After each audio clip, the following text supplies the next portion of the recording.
The sound of a slap is unique. It's not a punch. It's a sharp, stinging, personal sound. A crack of sound that slices through the air and hangs there, vibrating, defining a moment in time. But that sound, as shocking as it was, as much as it made my skin burn, was nothing compared to the silence that came immediately after. The complete, suffocating, absolute silence of 200 of Napa Valley's most influential citizens. 200 guests, donors, and political figures, all standing in the grand ballroom of my home, my estate, watching me. My hand was frozen, halfway to my stinging cheek, which was already blooming with a hot, shameful red. My daughter-in-law had done that. She had struck me. And in that deafening, echoing silence, as my world tilted on its axis, my revenge story began. My name is Barbara Davidson. For 30 years, I was the wife of Charles Davidson, the founder of Davidson Estates. Since his passing 5 years ago, I have been its matriarch, the guardian of his legacy. This isn't just a winery, it's a pillar of this community. We don't just make a world-class Cabernet, we've built this valley. The Davidson Foundation, my foundation, is the lifeblood here. We fund the local clinic, the arts programs for children, the scholarships for the vineyard workers' families. My name, the Davidson name, means dignity. It means grace.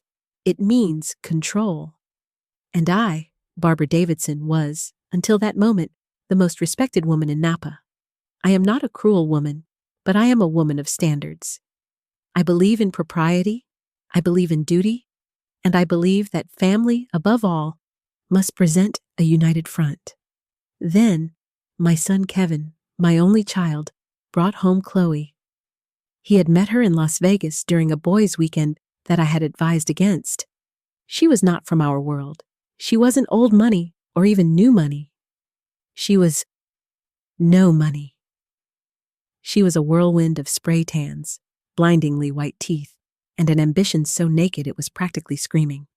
She was a lifestyle influencer, a title that, to me, sounded as substantial as smoke. I tried. For Kevin's sake, I truly did. I welcomed her into my home.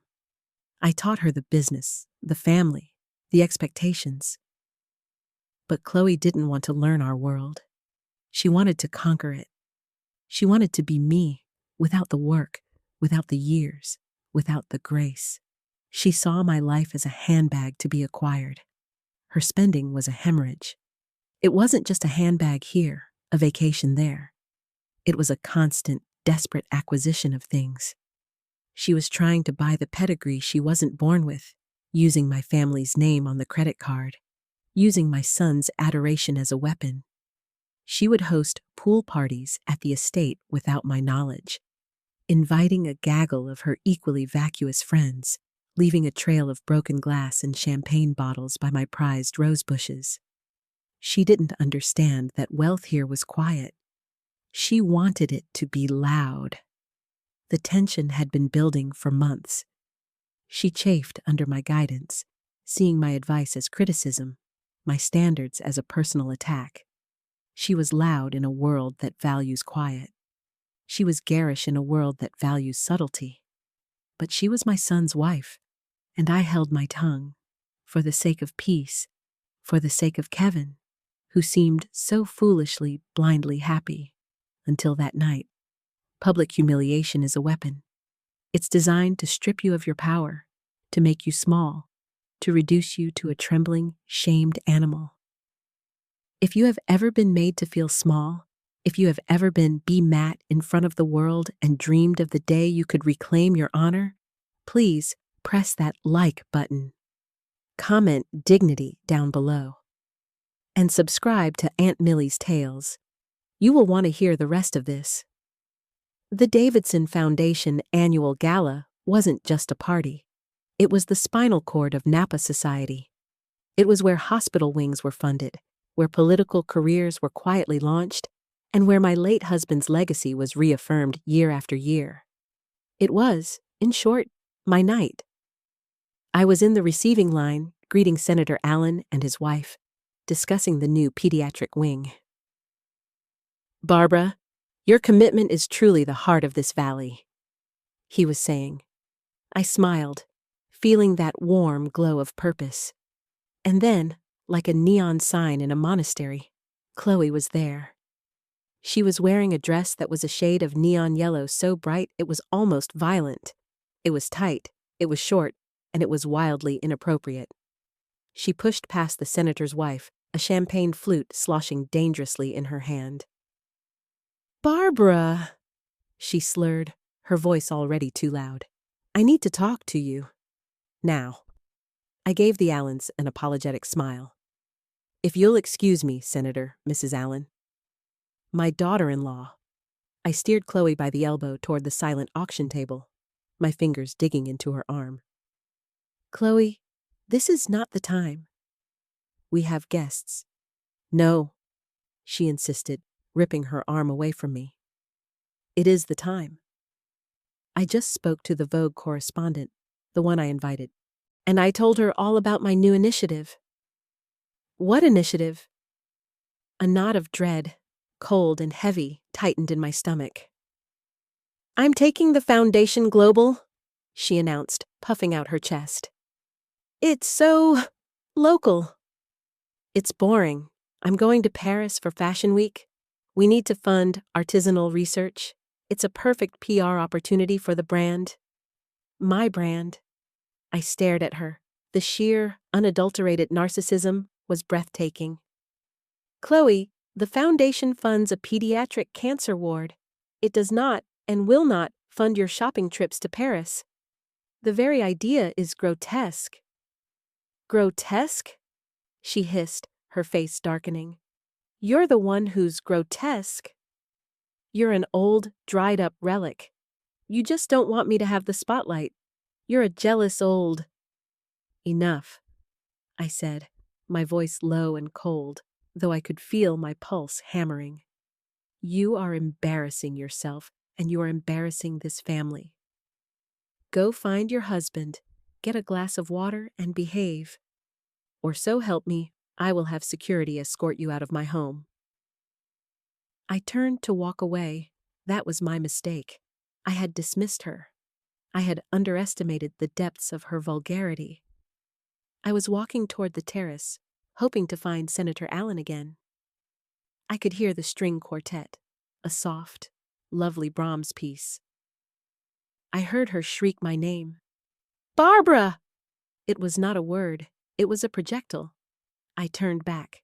She was marching toward me, her face a mask of pure, uncontrolled rage. She was screaming, words I couldn't comprehend, something about me being a gatekeeping old hag. "You think you're the Queen of Napa, don't you?" she yelled, now only a foot away from me. The music had stopped. The quartet had put down their bows. The entire ballroom, all 200 guests, had turned to face us, a sea of tuxedos and jewels. "You think you're better than me?" And then it came. The sound. A sharp, wet crack. Her hand, her rings, connecting with my face. Time stopped. The silence was absolute. It was so quiet I could hear the fizzing of champagne bubbles in a glass 10 feet away. I saw Senator Allen's mouth fall open. I saw the Vogue reporter's eyes go wide. I saw a local blogger raise their phone. My cheek wasn't just stinging, it was on fire. The heat of it was pure, unadulterated humiliation. I had been struck, in my home, at my event, by my son's wife. I looked for Kevin. He was there, running toward us. A small flicker of hope, of course he will handle this. But he didn't run to me. He ran past me, he ran to her. He grabbed Chloe, who had, on cue, burst into theatrical sobs. "Oh my God, Chloe, honey, are you okay?" he said, cradling her as if she were the victim, as if she had been the one assaulted. He turned to me, his eyes full of confusion and accusation. "Mom, what did you say to her? What did you do? Look at her, she's hysterical." That was the second slap, the one that hurt more. The betrayal. My son, my own son, siding with my attacker. In that moment, something inside me broke. The part that was warm, the part that was forgiving, the part that was a mother, and something else. Something cold and hard and clear as Arctic ice settled into its place. I did not cry. I did not scream. I did not touch my burning face. I looked past my son, past the weeping harpy on his shoulder. I looked out at the 200 pairs of eyes staring at me, a sea of pity and shock and scandal. I slowly, deliberately, straightened the jacket of my St. John suit. I turned my back on my son, and with all the dignity I had left, I walked. I walked through the silent, parted sea of my guests, my head held high, my cheek throbbing, every click of my heel on the marble floor an echo of my shame. I did not stop until I reached my private study and locked the solid oak door behind me. I sat in the dark for hours. I did not weep. The humiliation was a physical thing, a cold stone in my gut. I could still hear the ghost of the silence, the echo of the slap. But the rage was different. It was a cold, clean, focusing fire. She had attacked me publicly. She had used base, common violence. I would not lower myself to her level. Oh no, my revenge would be the opposite. It would be quiet. It would be private. It would be legal. It would be absolute. She had attacked my honor, a thing she could not understand. I would attack the only thing she did understand, her money and her social standing. At 9 a.m. the next morning, I made 2 calls. The first was to my lawyer, the head of our family's legal counsel. "David," I said, my voice perfectly even, "I want you in my office in 1 hour. And bring the partners from the forensic accounting department, the best ones." The second call was to the head of security for the estate. "Shut down all credit cards associated with Kevin and Chloe Davidson. Effective immediately. No, I don't care what purchases are in progress. Shut them down, and they are no longer welcome at the main house. Change the gate codes." When the legal team arrived, they were somber. The story of the slap was already all over the local blogs, the state paper, even on some trashy national gossip sites. They expected me to be a hysterical, weeping mess. They found me at my desk, drinking coffee, with a stack of files. "Good morning, gentlemen," I said. "Ms. Chloe Davidson has, as of last night, declared war on this family. I intend to win." "Barbara, a public event. It's complicated," David began. "A divorce." "We are not at divorce, David." "We are at discovery," I interrupted. "Chloe is a creature of greed. I want to know where every single dollar she has spent in the 2 years of her marriage has gone. I want a full forensic audit of her, of Kevin, and of any accounts they share. I want to know about her lifestyle brand, her PR company, her research trips. She wants to play in my world, with my money. I'm going to find out exactly how she's been playing." For 3 days, I sat in that study. The silence of the house was a comfort. My phone, however, was not. Kevin had called, dozens of times. He had texted. I didn't answer. I just watched the messages flood in. 10:30 a.m. "Mom, what's going on? Why are the gate codes changed?" 12:15 p.m. "Mom, Chloe is really upset. We need to talk." 2 p.m. "Mom, our cards aren't working. I tried to buy gas. This isn't funny." 6 p.m. "Mom, Chloe is crying. You're being cruel. You need to apologize for what you said to her." Day 2, 9 a.m. "Where are we supposed to stay? We're at a motel. This is insane." I just let him and her stew in the consequences. They were locked out of the house. They were locked out of the accounts. They were, for the first time, on their own. On the 4th day, the head accountant, a stern woman named Mrs. Gable, knocked on my door. "Mrs. Davidson," she said, I believe we found it. It? I asked. It's worse than just lavish spending, Mrs. Davidson. It's not just shoes and jets, it's theft. She opened her file. My heart beat a little faster. Chloe established a shell corporation 3 months ago, Mrs. Gable explained, pointing to a line on a paper. A shell corporation registered in Delaware, called C Global Media. It has no employees, no products. It's just a bank account. And, Mrs. Gable said, she has been systematically transferring funds from the Davidson Estates operational business account into this shell account. She's been doing it by faking Kevin's digital signature on wire transfer approvals. My blood ran cold. This wasn't just wasting money. This was stealing it. How much? I whispered. Mrs. Gable took a deep breath. $150,000 in 3 months. It appears to be the seed money for her fashion line. It's embezzlement, Mrs. Davidson. It's a felony. I looked at the paper, at the proof, the faked signatures, the wire transfers, the address of the shell company. I felt a slow, cold smile spread across my face. It was not a happy smile. It was a smile of pure, divine justice. She gave me the gun, I murmured, and the bullets. What do we do, Mrs. Davidson? Mrs. Gable asked. Do we call the police? Oh, no, not yet, I said. Police are so public. This is a family matter. David, I called to my lawyer, please arrange a family board meeting for 3 o'clock this afternoon. In the main conference room, just myself, you, Kevin, and Chloe. Tell them it's about the reinstatement of their funds. That should get them here. At 3 o'clock, they arrived. They must have been borrowing money, because Chloe looked ruffled. Her hair wasn't perfect. She looked tired. And angry. Kevin just looked broken. They walked into the grand conference room. I was already seated at the head of the long mahogany table. David, my lawyer, sat at my right. Mrs. Gable sat at my left. What is this, Barbara? Chloe snapped, her bravado returning. An ambush? Are you finally going to apologize for what you drove me to? Sit down, Chloe, I said, my voice quiet. She sat, as did Kevin. We've been doing a review of the family finances, I began.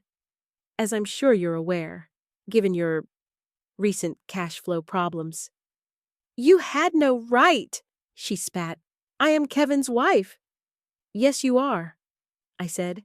And as his wife, you must be very interested in his business. As am I. Mrs. Gable, if you would. Mrs. Gable didn't speak. She simply took a copy of the audit report, the one with the wire transfers, the shell corporation, the forged signatures, and slid one copy across the polished table to Chloe and one to Kevin. I watched their faces. Chloe opened it, scanned it, and her manufactured tan went a ghostly white. She visibly paled under the layers of bronze. She knew in that instant she was done. But Kevin was the one I watched. He opened the file. He read. I saw his eyes scan the signatures. I saw his hand begin to tremble. He looked at the bank account for C Global Media. He looked at his wife.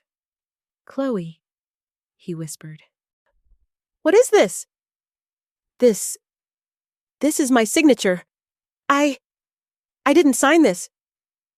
It's a lie, Chloe shrieked, jumping to her feet. It's fake. She's framing me. That old bitch is framing me. It is not a lie, Mrs. Gable said, her voice cutting through Chloe's hysterics. We have the digital logs from the bank, Ms. Davidson. The transfers were all initiated from your personal laptop, from the IP address at your spa in Calistoga. We have the incorporation papers for the shell company, filed in your name. Kevin looked like he had been hollowed out. You stole from us, he said to his wife. You stole from my family. I was taking what was mine, she screamed. What I deserved. You were never going to stand up to her, That's quite enough, David, my lawyer said, speaking for the first time. His voice was heavy with authority. Chloe, you have committed felony embezzlement, grand theft, wire fraud. I have enough here to put you in prison for 5 to 7 years. Chloe finally, truly, collapsed.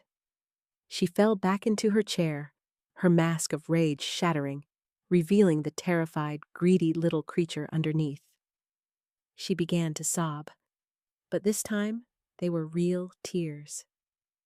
However, I said, leaning forward, we are a family that values its privacy. I have no desire to see the Davidson name dragged through a criminal court. So, we are offering you a choice.